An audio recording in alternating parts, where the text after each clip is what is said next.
Welcome to Manager Tools. Don't do skip level one-on-ones. This cast answers these questions. Should I do one-on-ones with my skips? How can I create good relationships with my skips? How can I communicate with my skips? Well, if you want answers to these questions and more, keep listening. Here we go. Folks, if you haven't heard, we have established a virtual public effective manager conference.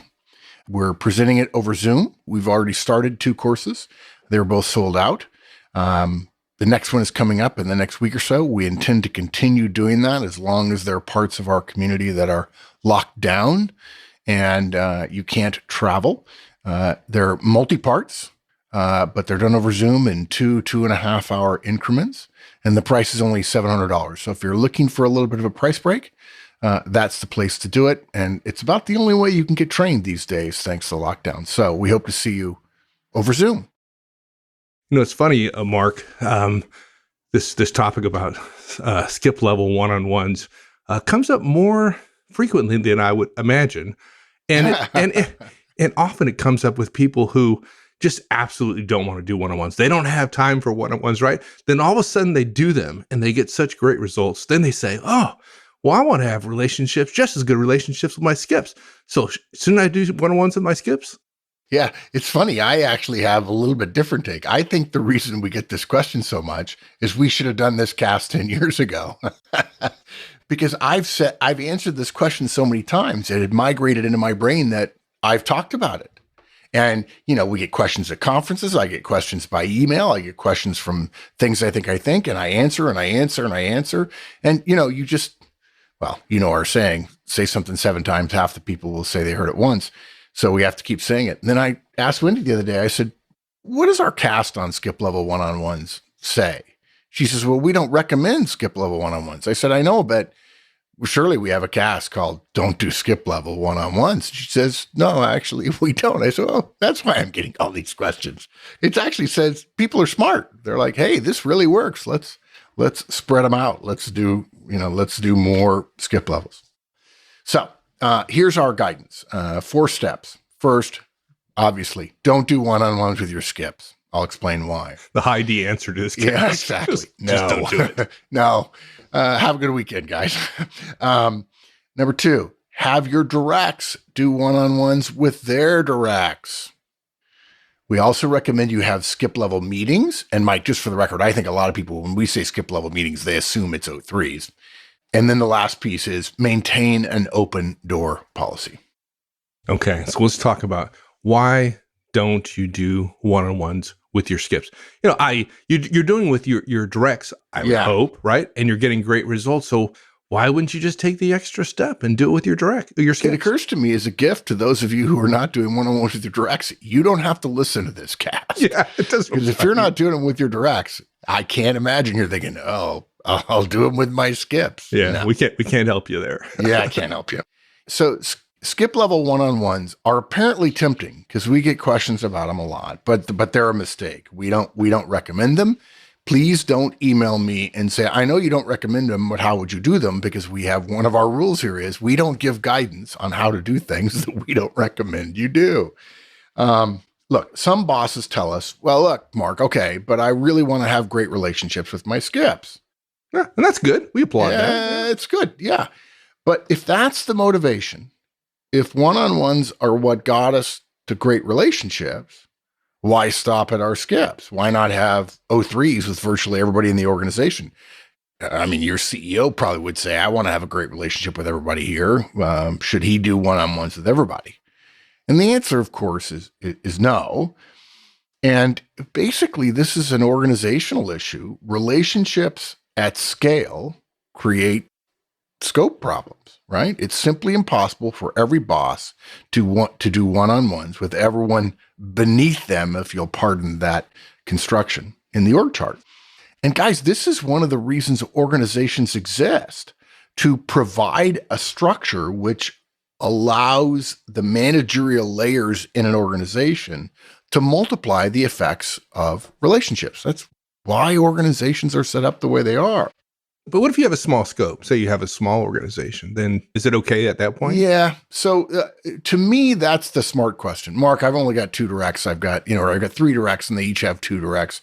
It would be okay, right? And the answer actually is still no.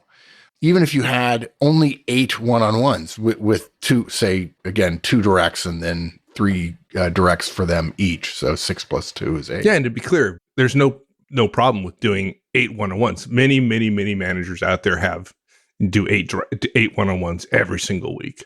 Yeah, but that's not the issue. I mean, obviously, the issue of scale and scope are span of control are not the only issue. It seems doable time-wise, and then whenever I start talking about the time involved in one-on-ones and people say, I can't do it with 15, I'm reminded of the nurse managers who have 40 and 50 directs that I get emails from a few times a year, and they just shake their heads at all these managers and say, I wish I had 10, 12, 15 directs.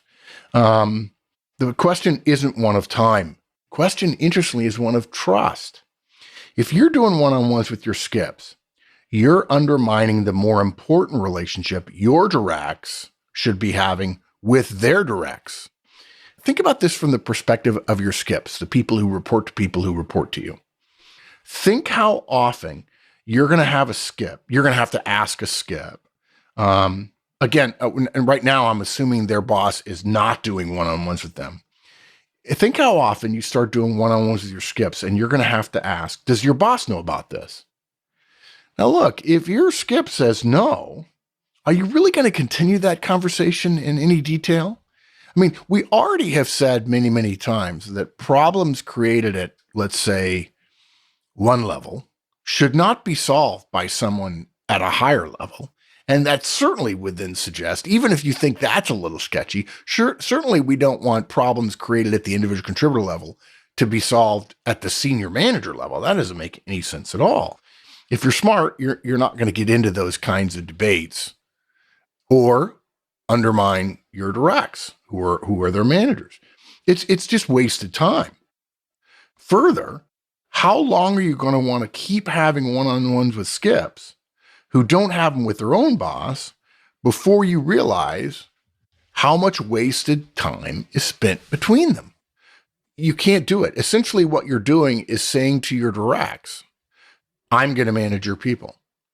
I tell you what, if you work for me, if I knew that, I'd immediately start saying, where are you spending your time? Because it's not just the one-on-one that you spend. It's not just the 30 minutes. It's not just relationships. Remember, one-on-ones aren't a kumbaya meeting. It's designed to achieve business results. So you're going to be talking about work.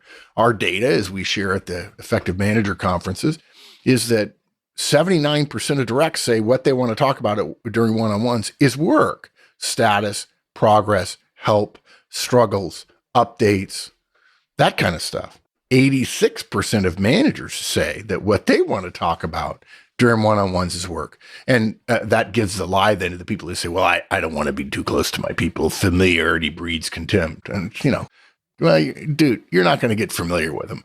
If you're getting familiar with your directs, it's not because you're doing one-on-ones. It's because you've got screw loose. There's a different problem mark right there. Yeah, that's right. Now, when we were talking earlier this week, you shared with me how this applies to the Horstman Middleman test. Tell me about that. Yeah. So I'm surprised more managers don't get this. Almost every manager I talk to is not only a manager herself, she's a direct of someone else. So when you're a manager, think of yourself as the middleman. And the Horstman Middleman test is, if you wouldn't do something to your boss, you shouldn't tolerate it from your directs. And if you wouldn't like it from your boss, you shouldn't visit it upon your directs. What would it be like for you in the middle here if your boss was doing one-on-ones with all of your directs, her skips? Yeah. Immediately everybody goes, oh my God, no. Yeah, no. That's not good. That's not good, right? Even if you think you have a good relationship with your directs, how many times are you going to enjoy your boss coming down and comparing notes with you on what your direct said to her versus what you said they said to you? That's just not. It's a nightmare just waiting to happen. Yeah. To say nothing of what your skips will start to think. And to me, this is the big problem. even if you do one-on-ones with your directs and your boss also does, how long before your directs realize that the relationship they really ought to be working on is the one with your boss and not with you? Because why wouldn't I want my protector, my mentor, my friend to be my boss's boss rather than my boss, because she has more power than my boss? And if you think to yourself, no, Mark, when I do skip level one-on-ones with my skips, I don't mean that. I'm not undermining my directs at all. No, I'm not just at all. trying. No, I'm pure as the driven snow. Yeah, it doesn't matter what you have in your heart. It matters what happens in the organization. What happens is you're bifurcating the nature of the relationship between your directs and their own boss. And the organization is set up for the organization to be strong because of its layers, not in spite of its layers. Yes, I'm not arguing with you that companies need to have important spiritual connections, that you need to feel aligned with the mission and vision and values of your organization. But that's the leadership part of the discussion. The management part of the discussion says, yes, we're all aligned, but we're aligned in a linked fashion. This is not 1,000 people standing in a circle, holding hands with a whole bunch of lines between with each person connected to 999 others.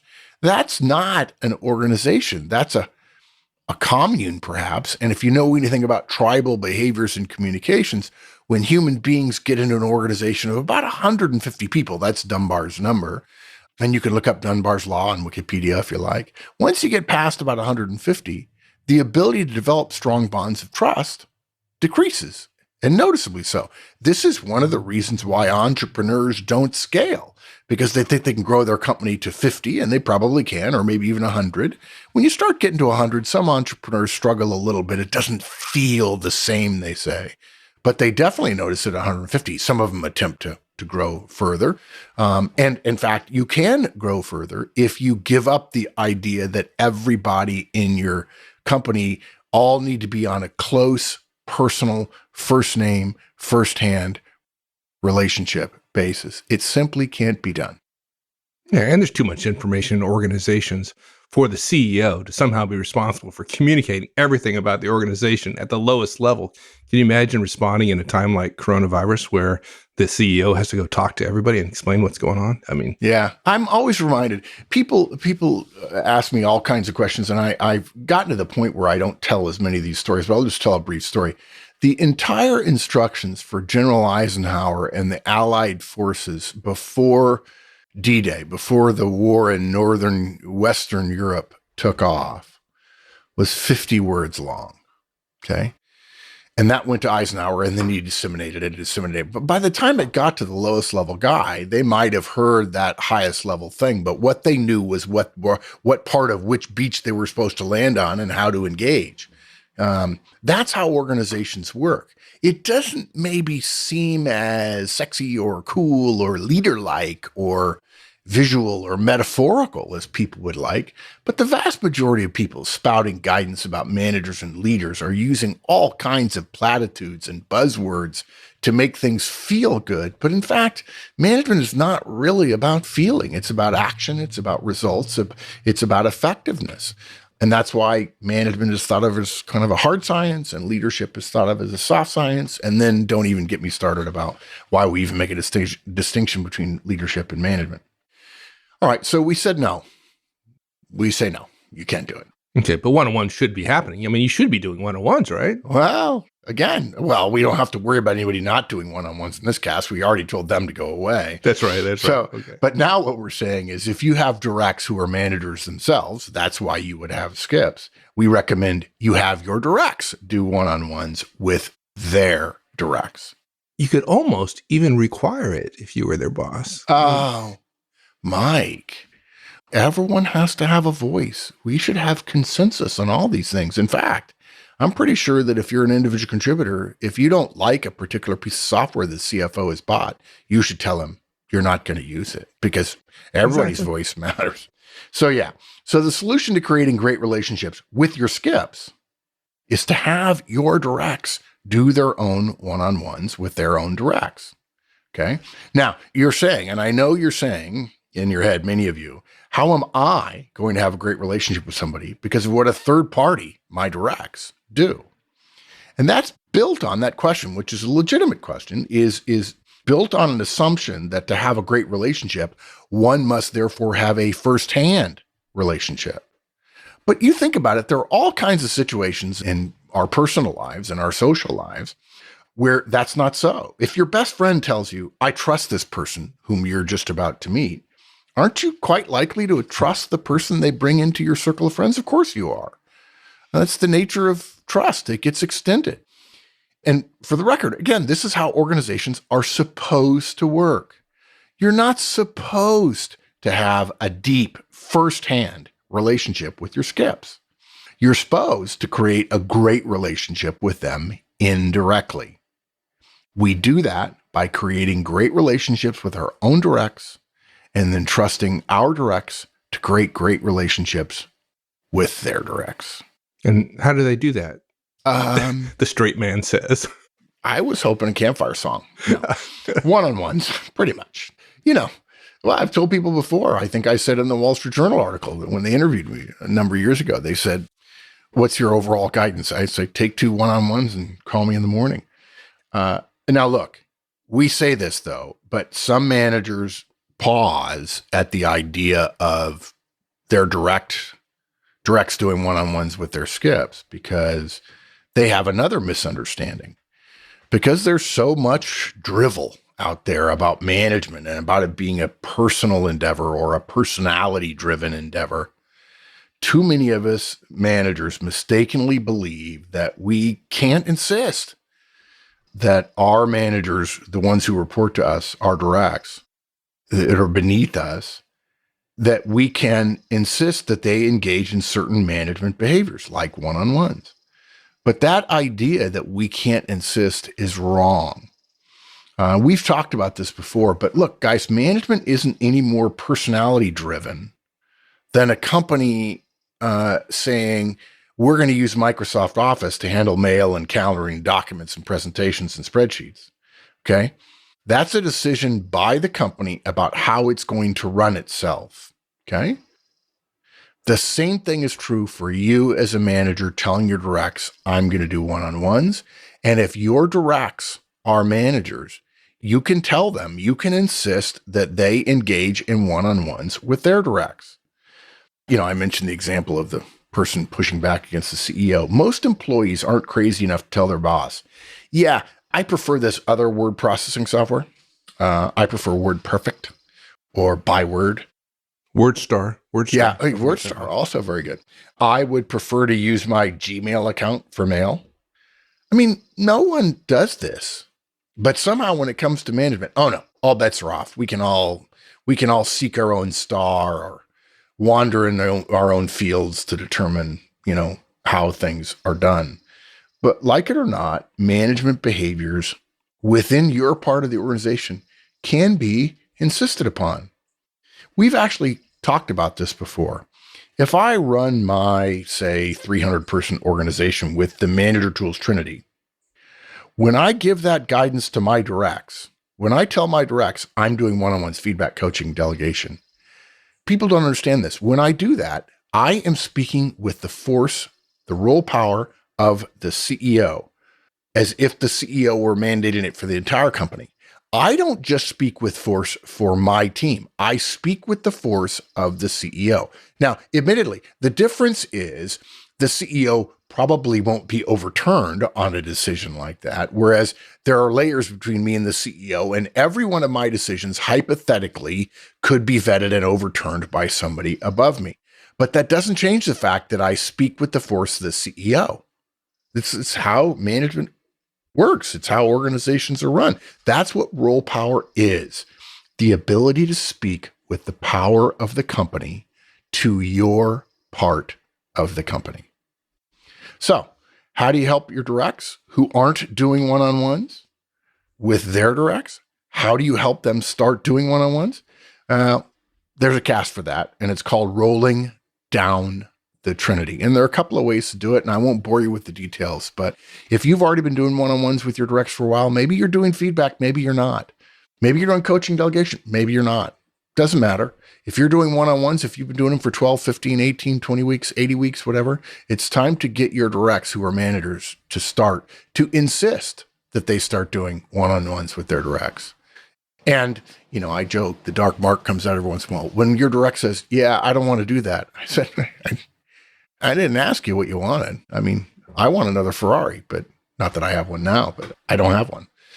I'd like more cash in our company's coffers to weather the COVID-19, but I don't have it. Oh, we have enough, guys.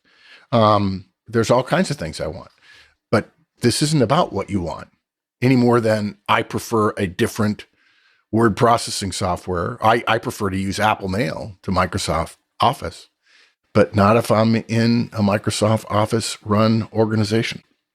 So you got to roll down the Trinity, and there's a cache for that. Folks, we have the M Conference coming up August 18th and 19th. It's going to be in Chicago. We're assuming that things will be okay for the M Conference by then. We already have 10 speakers lined up. All of them have confirmed that they can make it. We do still have slots available for the 2-day event. And if you don't know, the M Conference is unique in that we provide you with 10 years worth of license value for free and associated with your $3,000 fee. So that's $2,000 worth of value right there. Last year's M Conference attendees are still communicating daily on our special WhatsApp channel for attendees. And we hope you join us and join the community to talk about the problems you're facing and talk to other executives and senior managers about what they're doing in the face of really an unprecedented situation. I think we can all agree. Hope to see you in Chicago, August 18th and 19th at the M Conference. Okay. So are you then saying that managers, directors who might have senior managers working for them, that I can't go talk to the lower level managers? I'm not able to talk to them? No, you can't. Yeah. Because you work for me and I've told you no. I hate you. I hate you. Yes, no, but I'm your boss. So hate me all you want. Just keep it to yourself. Now, the answer to that is skip level meetings. And look, we're not suggesting that you're not going to run into them. You're not going to talk to them. You're not going to be in meetings with your directs and their directs and having a discussion about it. That's all good. That's normal. Okay. Maybe not normal right now when we're all sequestered at home, but this too shall pass, folks. So what you're going to do is have skip level meetings. We still want to trust that our directs are building good relationship with their directs, but it's also good to verify. There's that trust but verify again. We do that not with skip one-on-ones, but with skip level meetings. And look, guys, you can totally be forgiven if you've heard skip level meetings or somebody said, I just had a one-on-one with my skip, and you somehow thought skip level meetings were one-on-ones. They're not. In fact, when people say, I just had a one-on-one with my skip, they're really not talking about a skip level one-on-one. They're talking about a one-on-one in the sense of the abstract of there were only two people in the room. The broader, more widely held definition of a one-on-one is a manager and her direct or his direct meeting together weekly, privately, although that word's overused, on a regularly scheduled basis. Okay, that's a one-on-one. Maybe the difference, I guess, would be capital O, capital O, capital O, which is why we call them O3s, as opposed to a small o times 3 for a one-on-one meeting. You could argue that if nobody was going to listen to this, Mike and I are in a one-on-one meeting now from the abstract of there's only two people in the room. But if Mike and I were peers and we both reported to, say, Trevor Woods, us sitting down for 15 minutes is not a one-on-one, unscheduled, at the end of a meeting and having a chat. Somebody might look at us and go, oh, they're talking one-to-one. Yeah, okay, but it's not a one-on-one with capital O's. And when people talk about skip level meetings, you might think, and some managers, some directors probably do, skip level one-on-ones, and they're misguided. But a skip level meeting is not one-on-one. Skip level meetings, and for the record, yes, there is a cast for this one too. Mike, don't you think in 10 years, We're going to have a cast which says, here are the 5 points. There are casts that already covered this. All exactly. of it. We're going to, and then I'm going to say, okay, it's time to retire. Show note reuse. Awesome. Yes, exactly. So there is a cast for skip level meetings, and skip level meetings are group meetings between you and several or more of your directs, depending upon the span of control in your organization. Now, if you have 5 layers in your organization, I'm not talking about a town hall where you bring everybody together. I'm talking about you meeting with your skips. And then your directs, who also have skips, would meet separately with their skips.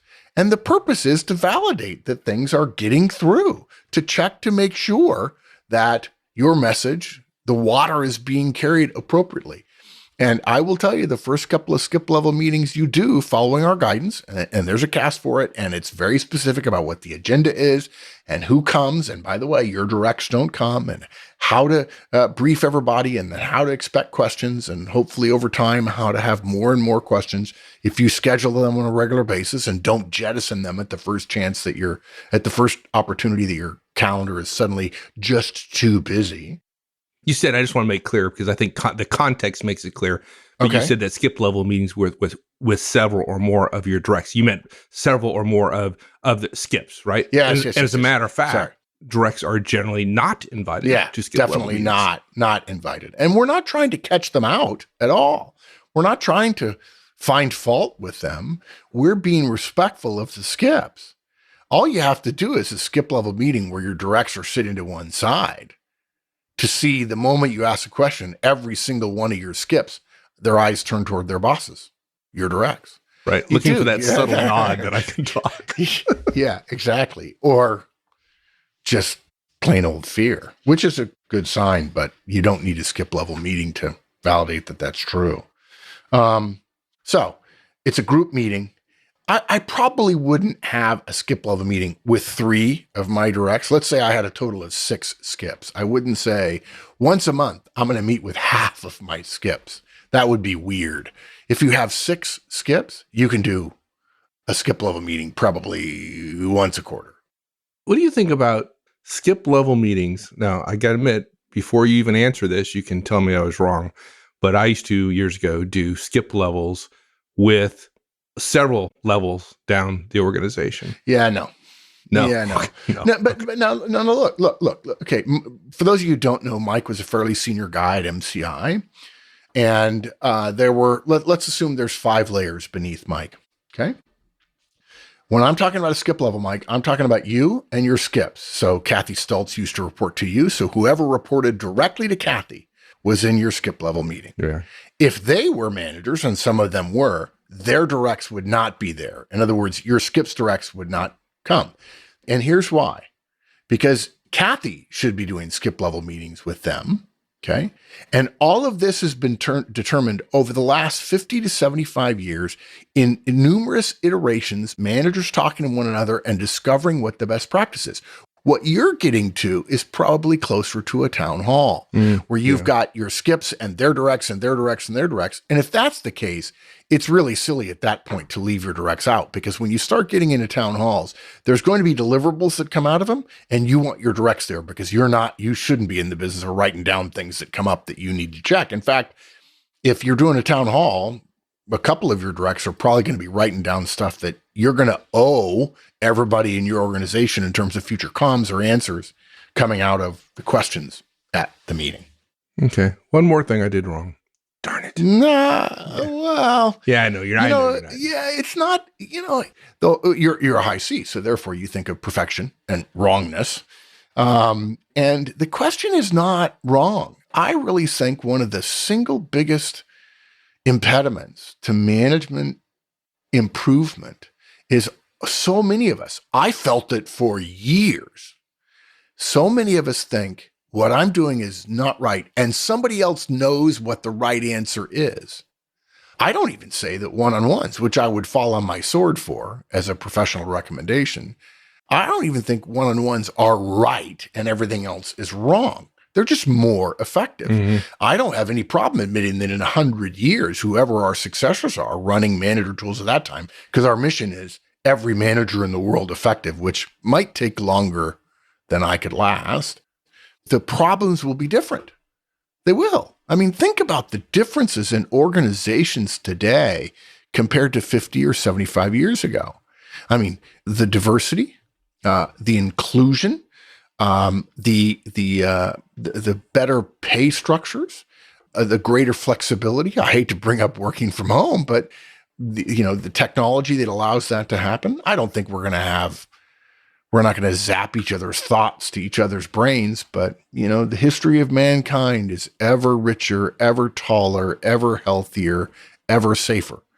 And organizations are ever more efficient and ever more effective, assuming they're trying hard to get better all the time.